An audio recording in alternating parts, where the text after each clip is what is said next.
I took a hit today from a skunk, and I did the best I could, so if it's just too unbearable, I'll go stand over in the door somewhere and chair the meeting, but I apologize in advance for that. We'll talk a little bit more about that problem in just a minute. The first order of business tonight is approval of the minutes for the regular council meeting held on January 31st.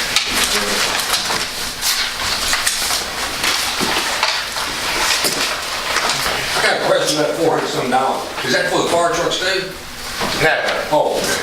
that's for the tractors, the pickup truck, our fire truck. And the trash dump truck. Yes, Okay. and that's where the most of it goes. Okay, before we get started tonight, we do have a guest with us tonight. And I'm glad he's here. I didn't know he was coming, but I'm glad he's here. And if you'll remember, for the last few months we've been talking about running ads for an RFP for an engineering firm. We ran that ad and we got one response, and it was from Thompson and Litton, based out of Radford.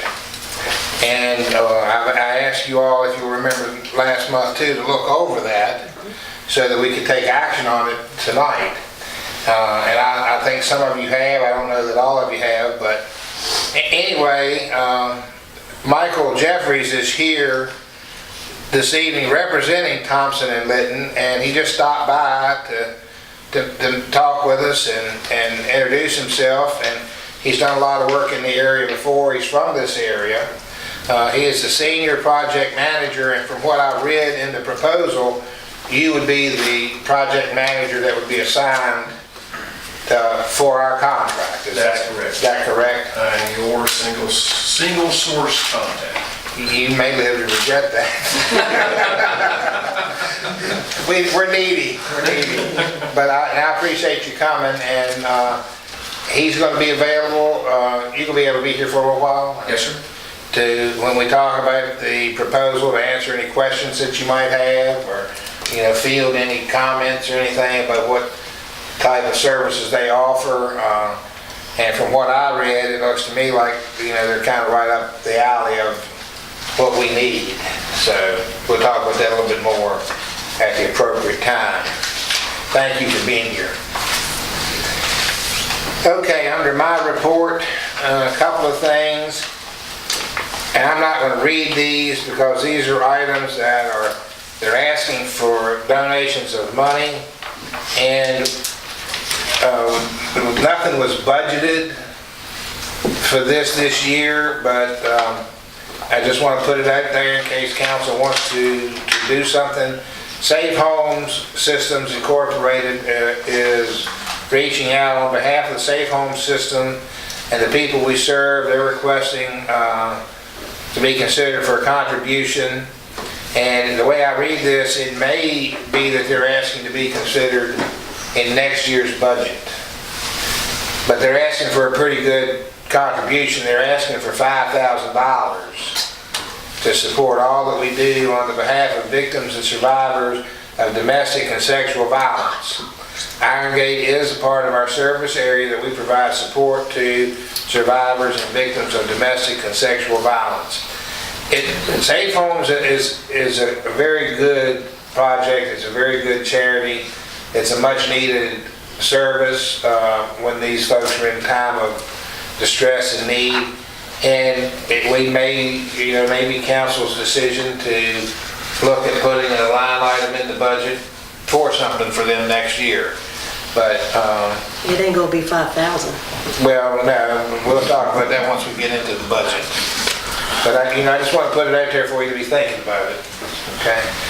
And then the other one is a request for a donation to the after prom. I guess it's called the after prom party or event for juniors and seniors in April and May of this year. Once again, this is a worthwhile project, worthwhile thing to help protect our youth on two very big nights for them, and historically nights that have sometimes been led to tragedy for some of those youth. And, you know, it may be something that y'all would want to consider making a donation to in next month's meeting, so that y'all can have time to think about it, and Wendy can have time to run some numbers and see what we can comfortably do. And while we're talking about money, Chris, I know the bike rodeo is right around the corner, and we were able to help you with that last year, and I would hope that it would be council's inclination to do the same thing. You must have read my mind tonight. I knew I had papers on that one. Oh, did you? But I'll wait. So you, No, go ahead. If you, well, I mean, here's the thing. I know that money's tight, and it's obviously near and dear to my heart, and I appreciate the fact last year that you guys were able to step up, and the citizens of Iron Gate were, and I think you should be recognized for that. I understand that budgets are tight. Safe Homes is a very worthwhile organization. I served on the board there in the past, and I know they do a lot for people, and especially in time of need. The after prom party is a good thing. There's other events. There's Kids Fishing Day. There's Senior Fishing Day. So I know there's a lot to do. And so if it works out and it's something you guys and ladies feel like you can help us with, we never put an amount on anybody. We're appreciative of any money that we get.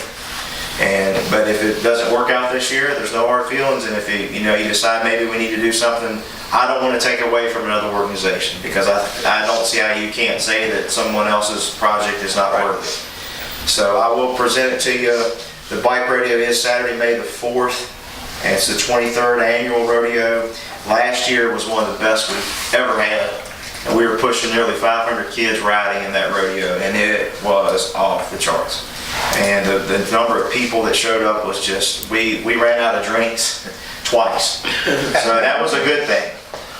Just getting somewhere to get drinks was a little bit of a dilemma, but like I said, you can consider it, and if it works out, fine. If not, no hard feelings. And like I said, there's a lot of worthwhile events coming up, and I just say give everybody some consideration, because I think we all should work together and make this a better community, not only for our youth, but for every citizen.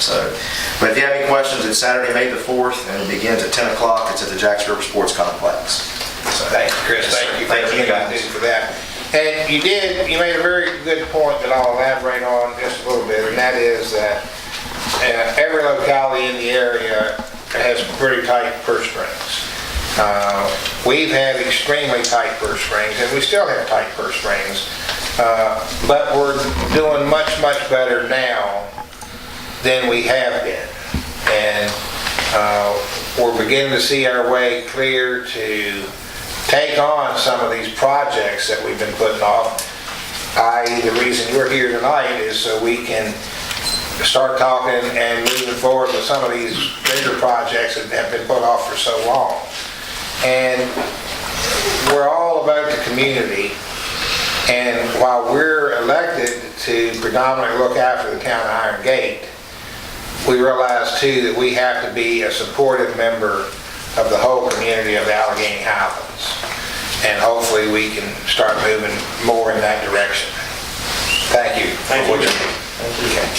All right, as I said earlier, before I even got started, the skunks are back. They were, if you'll recall, we went through this very same dilemma last year. And they just, I guess after the food source or whatever went away, they moved on. And because I think they follow their food source, don't you, Jimmy? Isn't that what they do? Yeah. And their main food source is grubs and worms. And for some reason, they like my house. And they get under my house and they spray, and they stay there in apparently large numbers, 2, 3, 4, 5 at a time. And it's pretty bad, and Donnie says he's got them at his house. So. And better worms. Jennifer, you said you could smell them at your house. So Pretty close. Yes. Not like up at your house, but near mine. I guess what I'm saying is be vigilant of the fact that they're here. Don't make the same mistake I did and get caught in the crossfires of the spray, and try to alleviate, and I would be compelled to stress to everybody, cover your trash, don't leave food outside, don't leave food on the ground, don't leave anything that's going to draw them to the area, because we certainly do not need them here. Okay. I just haven't think about something. There is mothballs. Put mothballs all the way around your furniture, your house and around. I put them under my house. You put them under your house? Under my house. I think they're sleeping on them, to be honest with you. I don't think that works anymore. No. But the one thing they did say to do that I'm going to try is to spray ammonia under the house. And I don't know if it's going to work or not, but and you know, you fill up this hole, they go right next door and dig another hole. The cats have come back also. There's 4, 5, 6 at our house.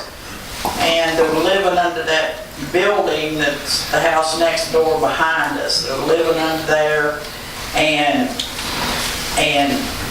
they're horrible. And I think they have also gotten used to the mothballs. Yeah. And I don't know what Cats to are a do. problem. And there's nowhere to take them. The Humane Society, you know, we don't have any cages allocated for the town. We can use one of the county's cages from time to time if they're not already in use. But we're kind of in a situation where we have no outlet for feral cats. You may find a farmer here and there that would want something for a barn cat. But right now, there's nobody to take them. Koala has reached out to several people to try to find an outlet to take these cats to, and you run into a brick wall everywhere you went. They don't have the funds and they're waiting for grants and things like that.